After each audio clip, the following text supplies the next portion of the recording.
Why the most advanced rescue helicopter ever built waited, while a $1.2 million Navy robot went into the kill box first.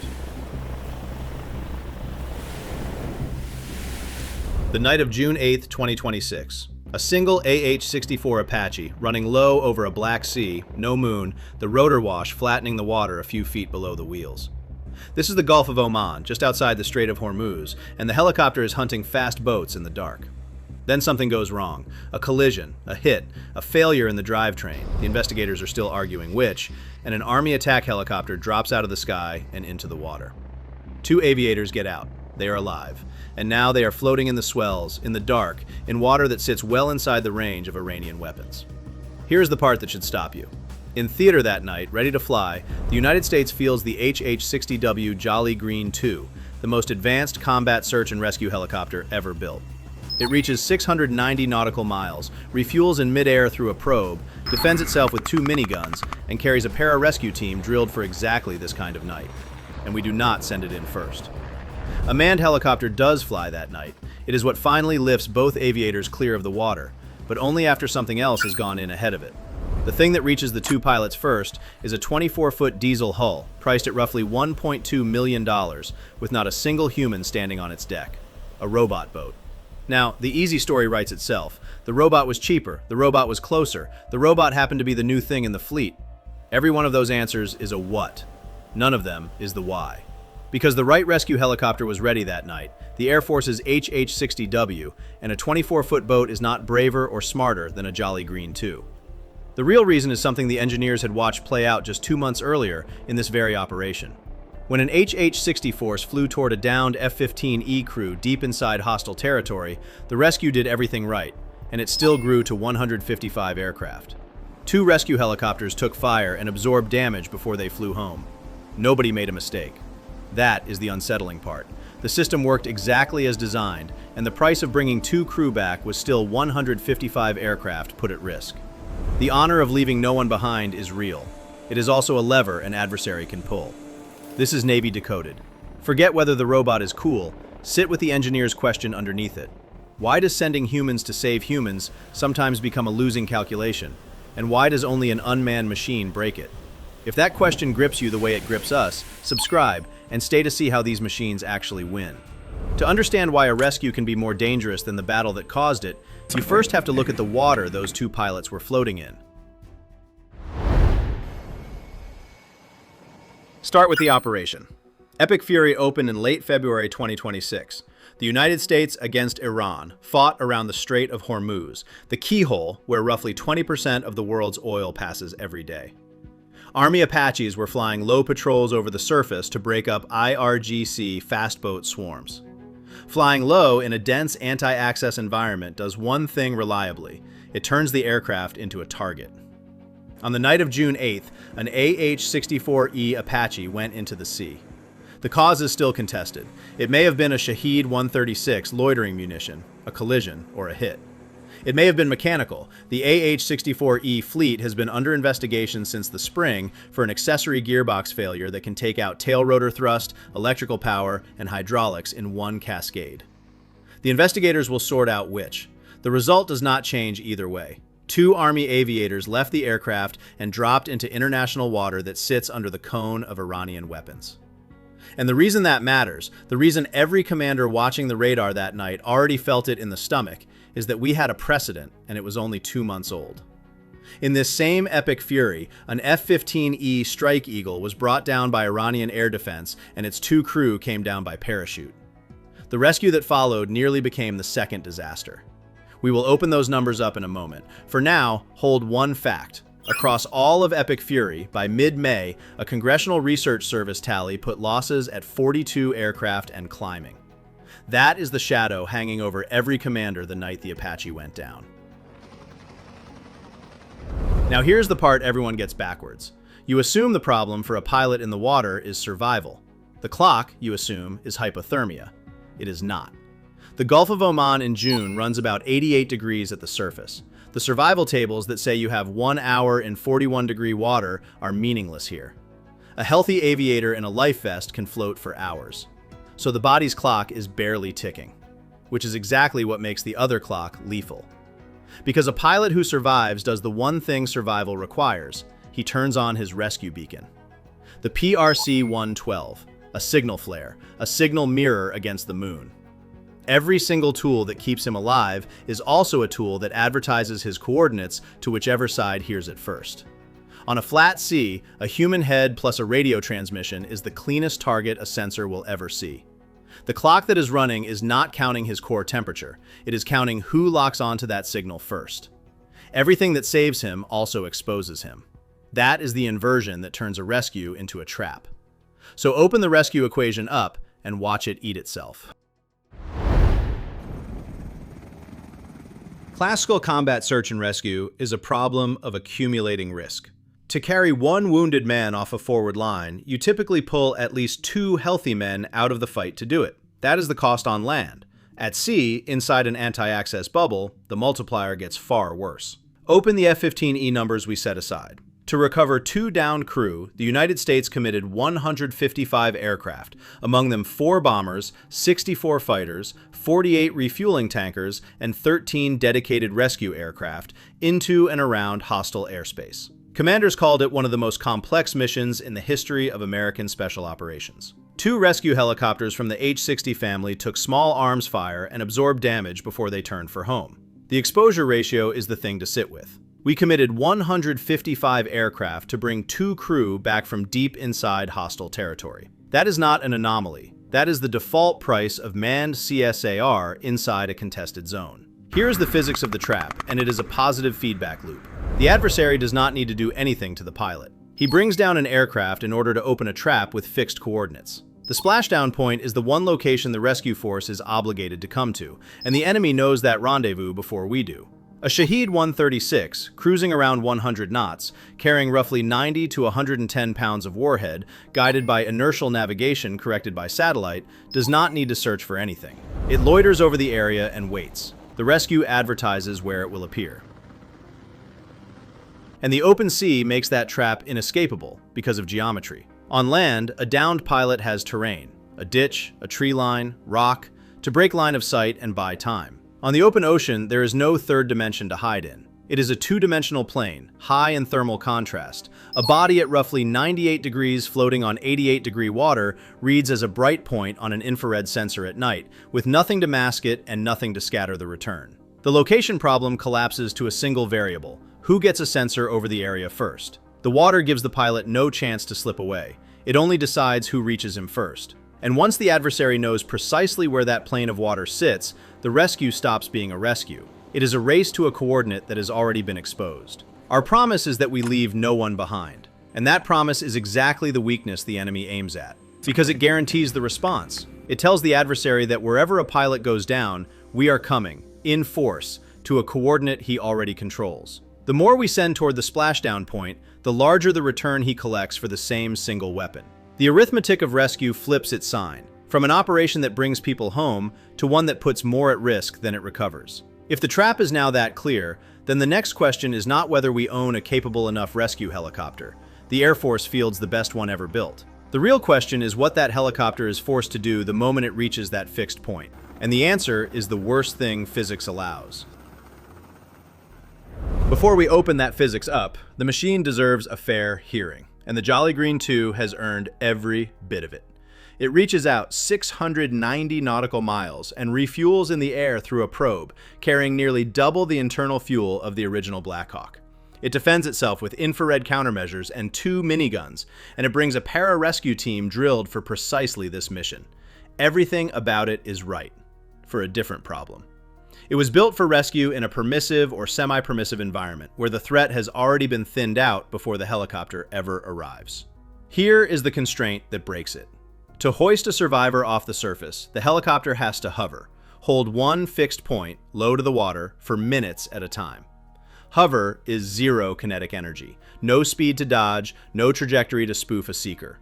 One fixed coordinate, known in advance, sitting motionless directly over the very bait the enemy laid. Run the comparison. The HH-60W cruises around 150 knots, but on the hoist it is doing 0. A Shahed 136 loitering nearby at 100 knots reaches that hoist point in far less time than the helicopter needs to detect, locate, enter the hover, drop the cable, lift 2 people, and accelerate away.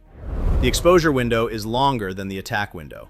That is the whole problem in one sentence. And the helicopter does not only get seen, it gets heard from miles out. It glows on infrared against a cool night sea, and it radiates, radar and radio, the moment it coordinates the pickup. It is a slow-moving, multispectral, manned target. Every second it spends in the hover is a second handed to the enemy. The defensive gear, the countermeasures, the miniguns, only works while the aircraft still has energy and motion to use it.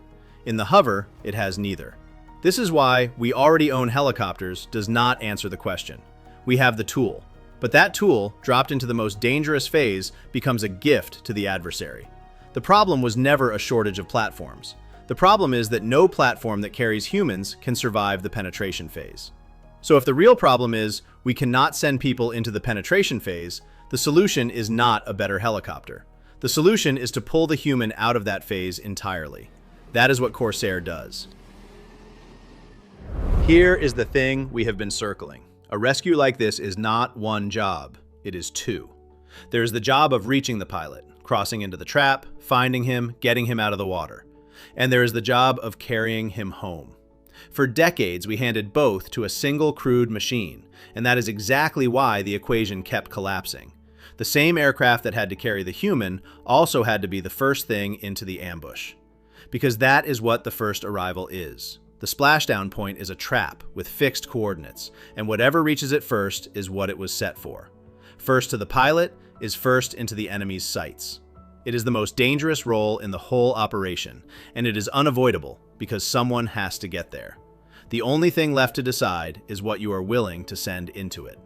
A crewed platform is the one answer you cannot choose. The trap and the hover just prove that.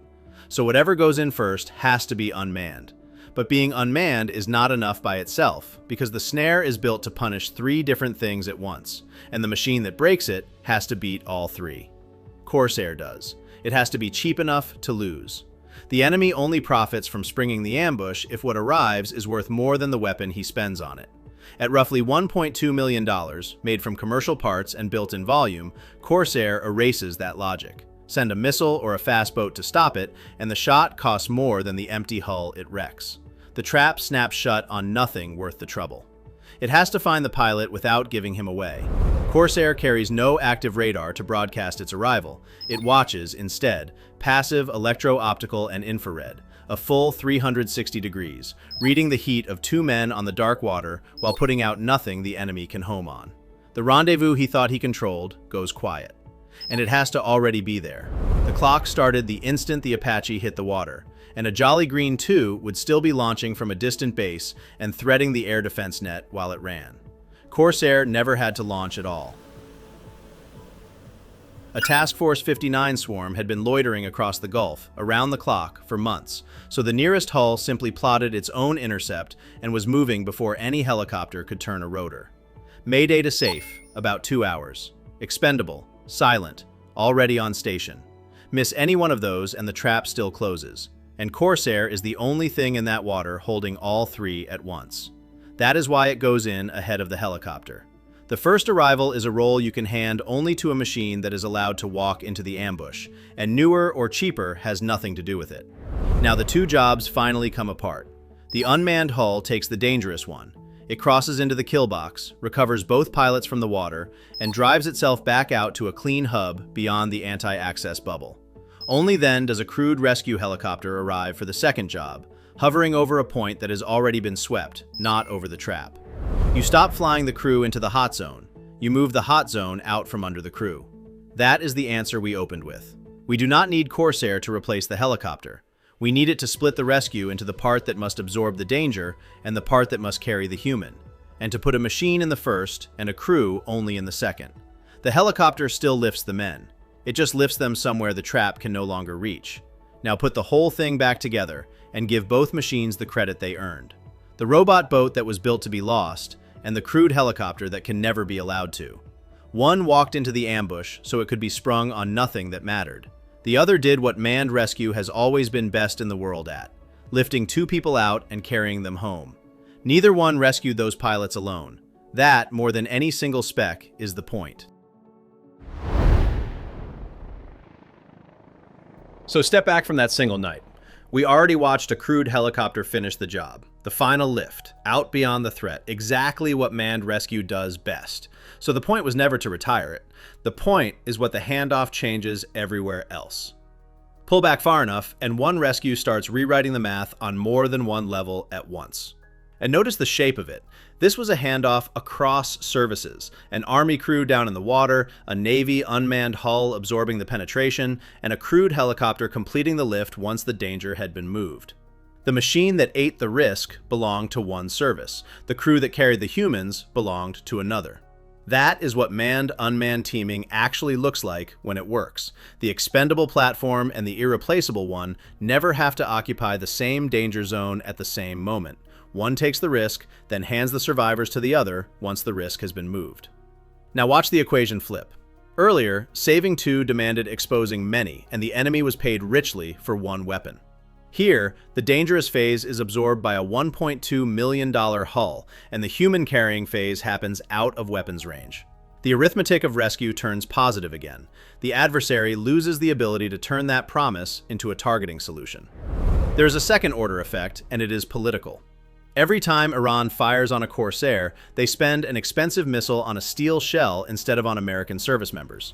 No hostages, no prisoners of war, no political crisis to exploit. The autonomous machine absorbs the life risk and the political risk in the same hull. This is exactly the cost curve Admiral Brad Cooper, now CENTCOM commander, formerly 5th Fleet, has been describing. Force the enemy to spend expensive weapons against cheap systems. And there is a doctrinal arc here that is bigger than one boat. Task Force 59 walked the whole spectrum. It began with surveillance and mine hunting. In Digital Talon, October 2023, it proved lethality, a Devil Ray launching a loitering missile. Now, June 2026, it has proved physical interaction to save a living person. Unmanned surface vessels have done all three. They see, they strike, and now they rescue. Corsair is one link in the Saronic fleet. Cutlass, Corsair, Mirage, Cypher, Marauder. And one step in a doctrine that is closing the loop. So go back to the question we opened with, and answer it clearly. Before we land this, one ask. If you want to keep seeing war this way, taking the machine apart to see how it really works, that is the whole reason Navy Decoded exists. So subscribe and stay with us to the last line. The answer is the part worth waiting for. The question was never robot or helicopter, which is better. We were never short of rescue aircraft. The Air Force fields the most advanced one ever built. The question is why we would still need an unmanned hull to do the saving, without going bankrupt in lives. Here is the answer, stated plainly for the first time. Inside a saturated anti-access kill box, the act of rescue itself becomes a suicide loop. The downed pilot is the bait. The rendezvous is the trap. The hovering helicopter is the perfect target. Corsair is needed not because it rescues better, but because it is the only tool that removes the human from the phase the enemy can shoot, splitting the rescue in two, so the expendable thing eats the danger and the human only appears where it is safe. The clock on the night of June 8th was never the survivor's clock. It was the enemy's, a race to reach 2 men before he could close on them first. And for the first time, the thing running that race had no heartbeat to lose. Which leaves the principle, and it reaches well past one boat. When an adversary learns to turn your compassion into a targeting solution, you do not throw away the compassion. You take the human out of the exact part he aims at. This is not a story about a drone. It is a story about every mission where the price of saving one life used to be wagering more lives. The next question is no longer, can we save them? It is this. Now that a machine can take the risk in our place, in the deadliest phase, how many missions are we still sending people to do, only because we always have? 2 pilots came home that night because someone asked the engineers question before the trap was sprung.